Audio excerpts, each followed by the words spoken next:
కారే రావాలంటున్నరే తెలంగాణ జిల్లలల్లా.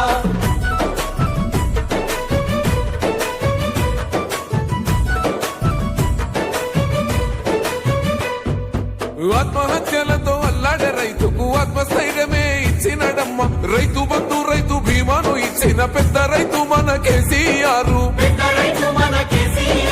ప్రాజెక్టులెన్నో కట్టినడమ్మ, పంట పొలాలను తడిపినడమ్మ. మిషన్ కోకతీయతో ఊరి చెరువు మత్తడి పారి తీర్చింది కరువు. తొలగించినాడు రకండ నీళ్లు, ఇంటింటికి వచ్చే నల్ల నీళ్లు. అభివృద్ధి గాయనే మారు పేరు, నీళ్ళ కాల సృష్టికర్త కేసీఆర్. సారే బోల్ సారే చల్ సారే కావాలంటున్నదే తెలంగాణ పల్లెలల్లా.